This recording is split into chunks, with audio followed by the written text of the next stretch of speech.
soal berikutnya. Supaya komunikasi berjalan dengan efektif, penting bagi komunikator atau guru dalam hal ini ya, karena kaitannya dengan guru, memahami aspek-aspek di bawah ini, kecuali A. Waktu yang tepat untuk suatu pesan, B. Memilah-milah jenis kelompok sasaran di mana komunikasi akan dilakukan, C. Sikap dan nilai yang ditampilkan harus dapat menumbuhkan kepercayaan bagi guru komunikator, D. Bahasa yang digunakan harus dapat dimengerti oleh komunikan. E-nya ini enggak ada nih, ya, error. Jawaban yang paling tepat itu adalah waktu yang tepat untuk suatu pesan itu perlu diperhatikan tentunya kawan-kawan, waktunya kapan. Jadi jangan sampai waktu kita akan berbicara menegasikan suatu materi dalam keadaan misalkan pesan tadi sedang ada masalah. Nah ini perlu ya waktunya, waktu yang tepat. Kayak kita ngomong dengan orang lain yang sedang ada masalah, nah itu kan kita bercanda dengan orang lain yang sedang masalah, itu bahaya gitu kan ya. Nah itu maka itu perlu diperhatikan ya, aspek yang perlu diperhatikan. Memilah-milah jenis kelompok sasaran di mana komunikasi akan lakukan, dipilah-pilah juga kawan-kawan. Nah ini sasarannya di mana nih? Kalau peserta didik berarti kemampuan belajarnya bagaimana nih? Makanya itu ada tes kemampuan awal gitu biasanya ya. Ini juga perlu. Sikap dan nilai yang ditampilkan harus dapat menumbuhkan kepercayaan bagi komunikator. Ini sebetulnya tidak perlu diperhatikan ya. Bahasa yang digunakan harus dapat dimengerti komunikan, jelas ini. Jadi yang bukan itu adalah yang C. Begitu kan kawan? Anzen, idap, ini mantap. Kalau mantap, next soal number 3. Salah satu faktor penunjang keberhasilan komunikasi yang efektif adalah faktor etos, nilai-nilai pada diri komunikator. Secara teoritis, hal apa sajakah yang dapat membangun etos guru sebagai komunikator dalam pembelajaran? A. Kepercayaan dan daya tarik. B. Kepercayaan dan latar belakang budaya. D. C. Daya tarik dan kecerdasan. D. Emosi dan kesukaan. Nah, faktor penunjang keberhasilan komunikasi yang efektif adalah faktor nilai-nilai pada komunikasi diri komunikator. Secara teoritis, hal apa saja yang dapat membangun etos guru sebagai komunikator dalam pembelajaran? Nah, faktor atau hal-hal yang dapat membangun etos guru sebagai komunikator dalam pembelajaran itu adalah kepercayaan dan daya tarik. Nah, kalau seorang guru dipercaya, maka itu akan menunjang keberhasilan komunikasi. Misalkan ketika kita memberikan atau menginstruksikan pendidik untuk memungut sampah misalkan ya, kalau si guru tersebut tidak bisa dipercaya, artinya tidak bisa memberikan keteladanan, maka itu kecil kembali kemungkinan keberhasilan yang akan diperoleh oleh guru tersebut itu terkait dengan komunikasinya. Beda kalau gurunya misalkan memberikan contoh mengut sampah sendiri. Nah, ketika kita ngomong gurunya, maka itu tidak akan menjadikan peserta didik cepat gitu untuk melakukannya. Begitu juga ketika seorang guru melarang seorang untuk merokok misalkan, sementara guru sendiri itu tidak merokok. Nah, itu sulit kepercayaan, itu kaitan dengan kepercayaan. Kemudian daya tarik. Nah, daya tariknya bagaimana nih? Perlu perhatikan itu untuk keberhasilan komunikasi. Daya tariknya ini misalkan tentang motivasi dari kisah nyata seorang guru, misalkan keberhasilannya, kesuksesannya hingga dia berada di titik puncak. Nah, itu perlu juga dibangun gitu kawan-kawan ya, hal-hal yang dapat membangun etos guru sebagai komunikator. Jadi jawaban yang berikut yang A. Begitu kan kawan? Ansen, tidak ini sering mantap. Kalau mantap, next soal nomor berikutnya. Perhatikan kata istilah liquid dalam pembelajaran IPA dengan kata istilah liquid atau likuiditas dalam pembelajaran IPS. Istilah tersebut memiliki arti yang berbeda dengan konteks masing-masing. Kesalahan memahami suatu istilah dapat menghambat dalam proses komunikasi pembelajaran. Hambatan ini biasa disebut dengan hambatan budaya, B. hambatan persona, C. hambatan semantik, D. hambatan lisan. Nah, terkait dengan liquid di IPA kemudian dengan likuiditas di IPS itu berbeda. Nah, ini menyebabkan kesalahan istilah, memahami suatu istilah dapat menghambat dalam proses komunikasi pembelajaran. Hambatan ini disebut dengan hambatan semantik. Jadi jawaban yang C. Begitu kan kan? Anzen, idam, ini mantap. Kalau mantap, next. Contoh pesan non verbal yang terjadi pada proses pembelajaran di kelas yaitu slide 1. Slide 1. A. Siswa bertanya langsung tentang materi pelajaran yang tidak dimengerti. B. Guru memberikan standing applause kepada kelompok yang prestasi hasil kerjanya bagus. C. Guru memberikan instruksi dengan tegas supaya siswa tidak bekerja sama dalam mengerjakan ujian. D. Menanggapi langsung pertanyaan dari guru yang ditujukan. Nah, ini non verbal ya. Ini verbal, ini juga verbal, memberikan instruksi ya, ada memberikan instruksi, bertanya langsung, menanggapi langsung, itu verbal semua. Nah, yang bukan itu adalah guru memberikan standing applause kepada kelompok yang prestasi hasil kerjanya bagus. Nah, ini contoh pesan non verbal gitu kan dalam proses pembelajaran. Jadi jawabannya untuk soal nomor ini adalah yang B. Begitu kan kawan? Understand? Idam, ini mantap. Kalau mantap nih soal nomor berikutnya.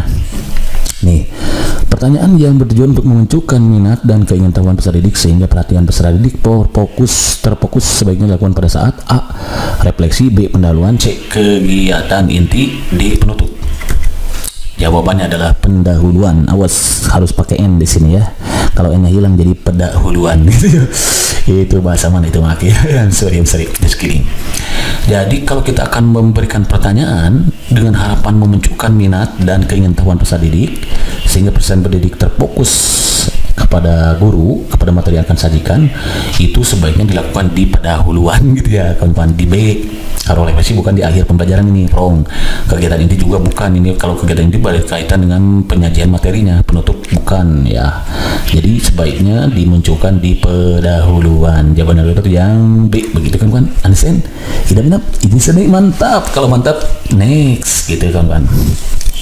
Seorang guru dituntut memiliki kemampuan keterampilan bertanya dalam proses pembelajaran. Di antara pendanaan dua ini, manakah yang kurang tepat mengenai fungsi pertanyaan dalam pembelajaran? A. Mengukur keberhasilan guru dalam menyampaikan pokok pelajaran. B. Merangsang siswa mencari bahan yang kurang lebih banyak. C. Mengembangkan dan membangun konsep diri siswa secara individu.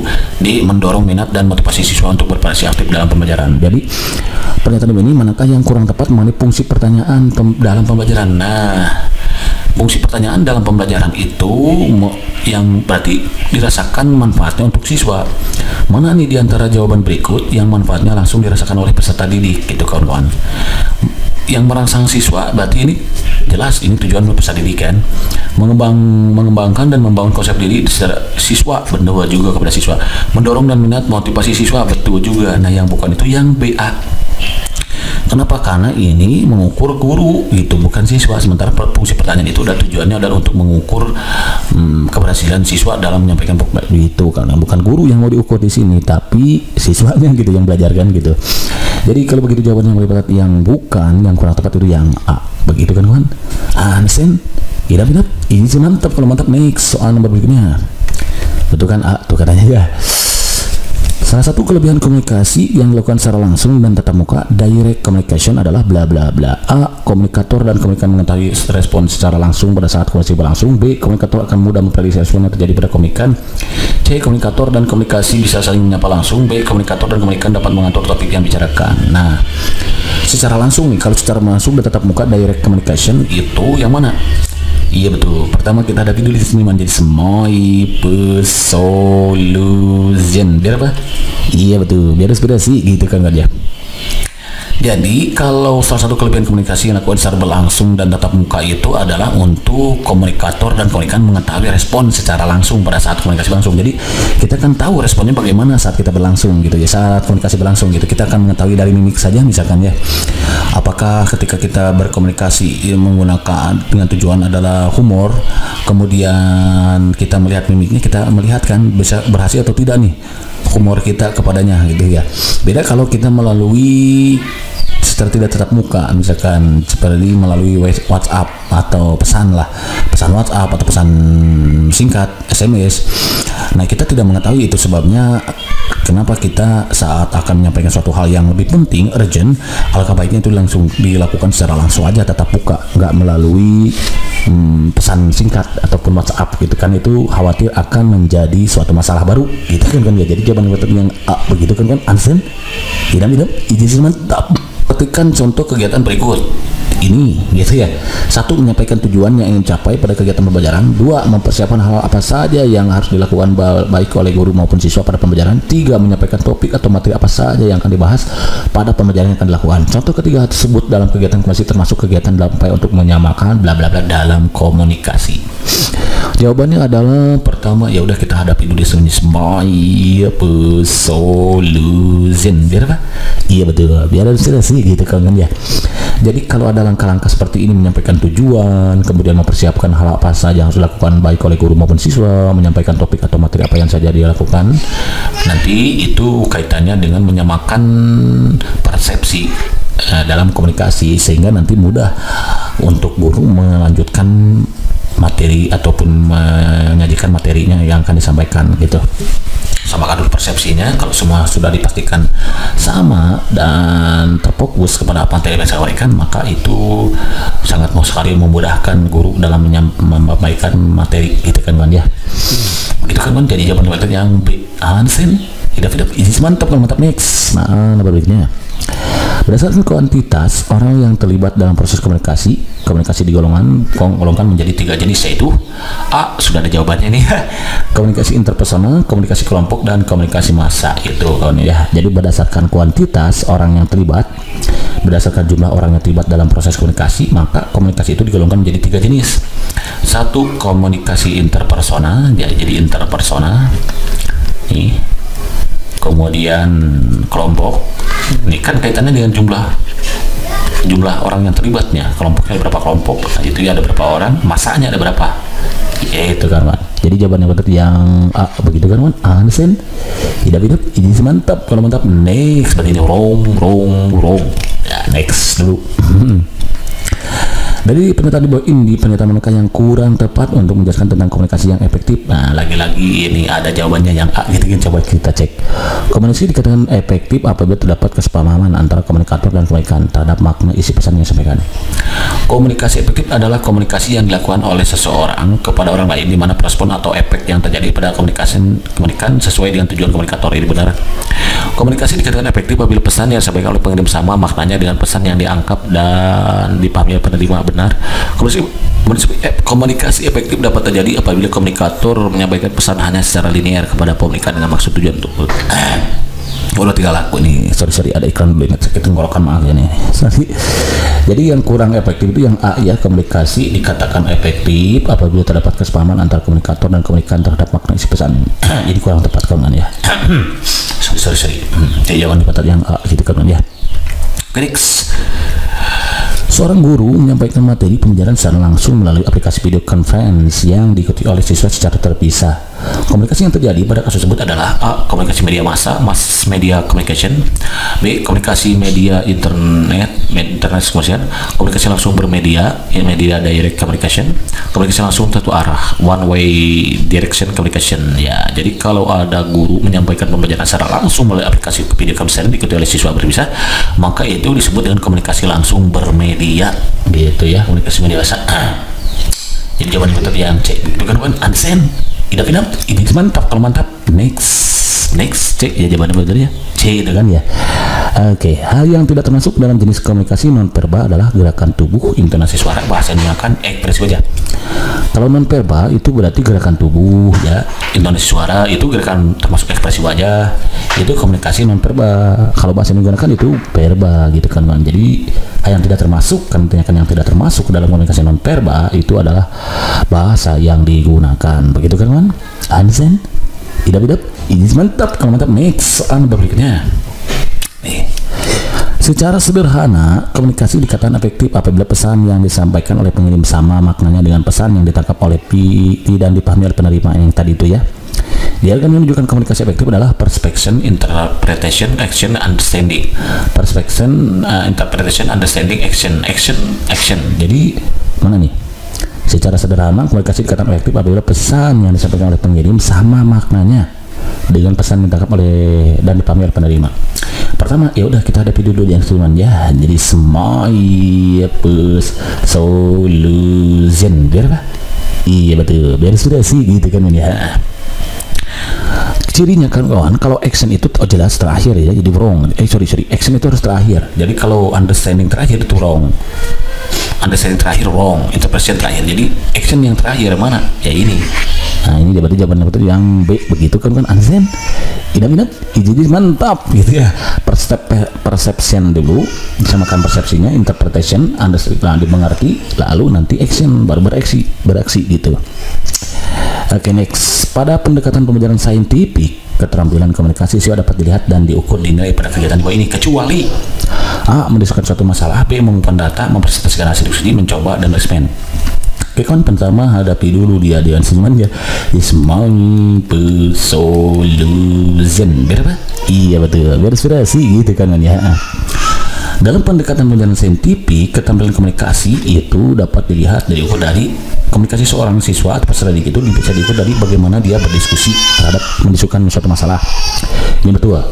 Bagaimana dia mengumpulkan data. Saat dia mengumpulkan data itu kan terjadi komunikasi juga, kawan-kawan. Nah, bagaimana proses dia mengumpulkan datanya, apakah menggunakan bahasa yang baik dan sopan, kemudian dia bertanya dengan menggunakan intonasi yang bagus atau tidak, itu kan itu bisa dilihat tuh dari keterampilan komunikasinya.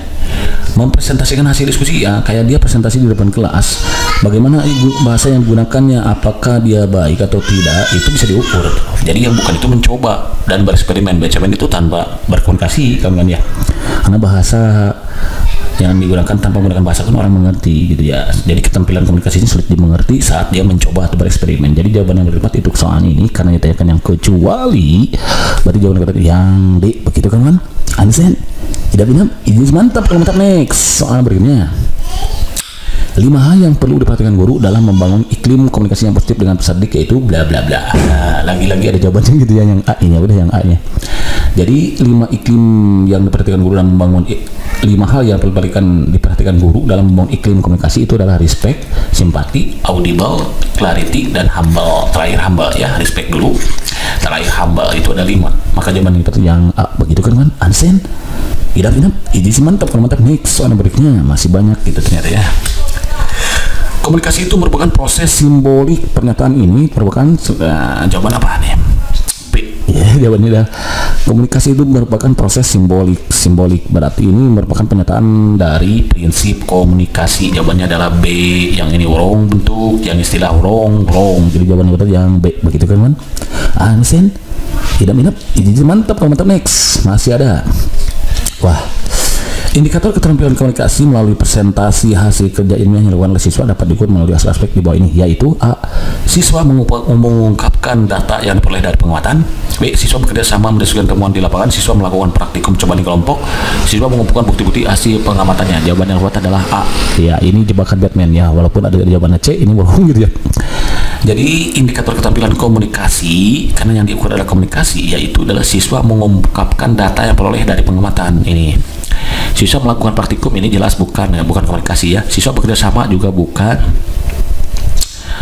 Mengumpulkan bukti-bukti ini bukan. Jadi siswa mengungkapkan, karena ada kata mengungkapkan gitu, maka ia ada keterampilan komunikasi. Jadi jawaban yang A, begitu kan kawan? Understand? Tidak ini mantap. Kalau mantap, next soal berikutnya. Fungsi utama mengajukan pertanyaan kepada siswa dalam proses pembelajaran, yaitu untuk A. menempatkan siswa sebagai subjek belajar, B. mengetahui keinginan siswa, C. memenuhi rasa ingin tahu siswa, D. mengajak siswa untuk berpikir dan bernalar. Mana yang jawabannya? Yang mana nih? Menempatkan siswa sebagai subjek belajar atau yang mana nih? Mengajak siswa untuk berpikir dan bernalar. Fungsi utama sebagai subjek mengajukan pertanyaan kepada siswa dalam proses pembelajaran.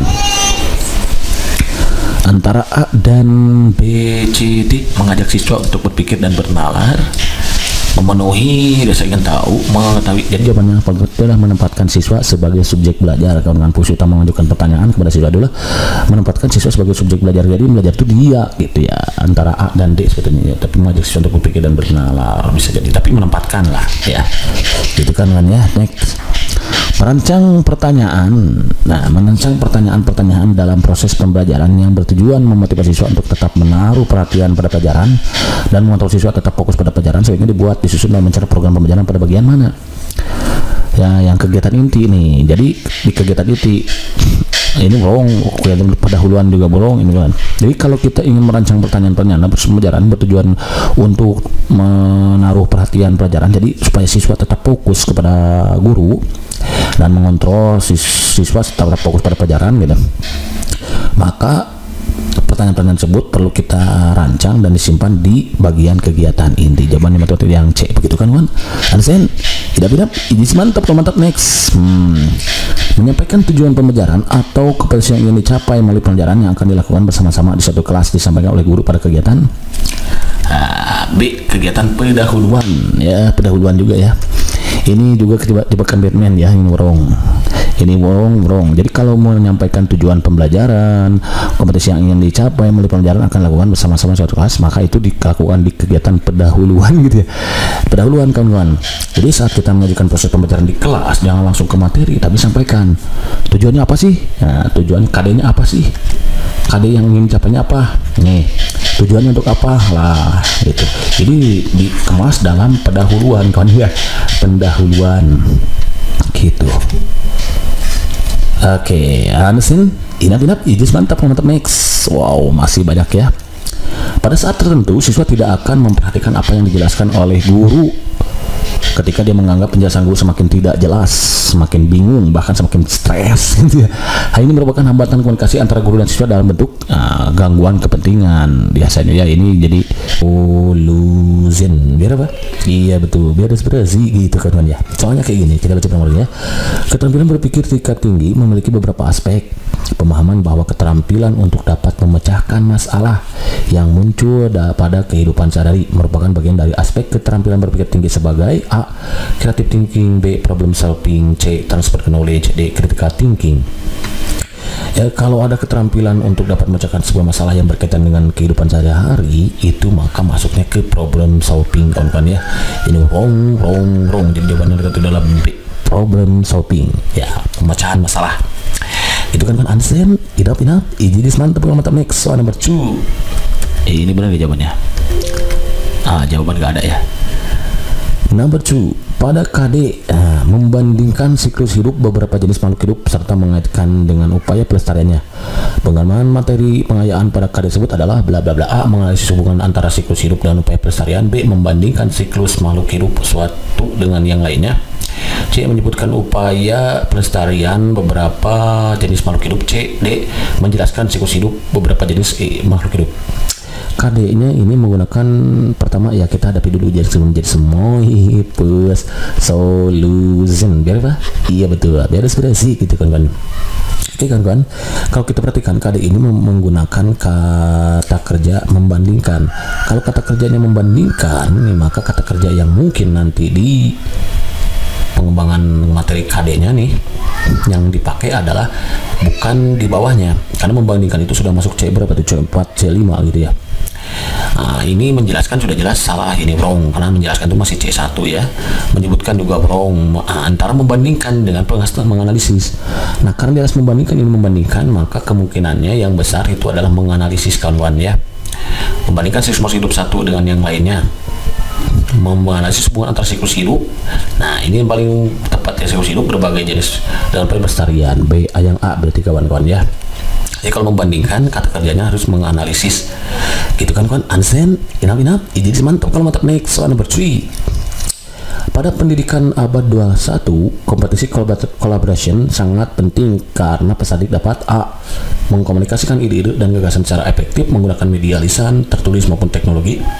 B. Mengidentifikasi, menganalisis, menginterpretasikan dan mengatasi bukti-bukti, argumentasi, klaim, dan data-data yang tersaji secara luas melalui pengkajian secara mendalam, serta merefleksikannya dalam kehidupan sehari. C. Menghasilkan, mengembangkan, dan mengaplikasikan ide-ide mereka secara kreatif, baik secara mandiri maupun berkelompok. D. Bekerjasama dalam sebuah kelompok dan memecahkan masalah yang ditemukan. Yang mana nih jawabannya? Yang D ternyata kawan-kawan ya. Karena ini kata kerjanya sih kolaborasi. Kalau kolaborasi itu kan istilahnya collab gitu kawan-kawan. Kata dasarnya collab. Kalau collab itu kan kerjasama. Kayak orang misalkan kayak collab ya, YouTuber collab ya, berarti itu kerjasama. Maka jawaban yang paling tepat itu adalah yang D gitu kan kawan. Ansen. Ini mantap. Kalau mantap. Next ya. Jadi kata dasarnya collab. Kalau collab kerjasama gitu kawan-kawan. Yang soal nomor berikutnya, contoh aktivitas pembelajaran yang mengasah keterampilan berpikir tinggi adalah A. Membandingkan hasil pengamatan cuaca melalui alat manual dan mengaplikasi, melihat video tentang cuaca. C. Membaca berbagai sumber tentang cuaca dan iklim. D. Mencatat hasil pengamatan cuaca. Kalau aktivitas pembelajaran yang mengasah keterampilan berpikir tinggi itu kawan-kawan bukan melihat, itu enggak ya, membaca apalagi mencatat apalagi gitu, itu tidak tingkat tinggi. Jadi aktivitas pembelajaran yang mengasah keterampilan berpikir tinggi itu adalah membandingkan hasil pengetahuan cuaca melalui alat manual dan aplikasi ini. Kalau membandingkan sudah masuk hot ini, sudah masuk hot high order thinking skill gitu. Kalau melihat, ya itu belum hot ya. Membaca, mencatat itu kata kerjanya masih belum hot tapi masih masuk C1 ya. Bukan C2 juga caka ciki kalau gitu ya. Ansen kan inap ini mantap next apa berikutnya.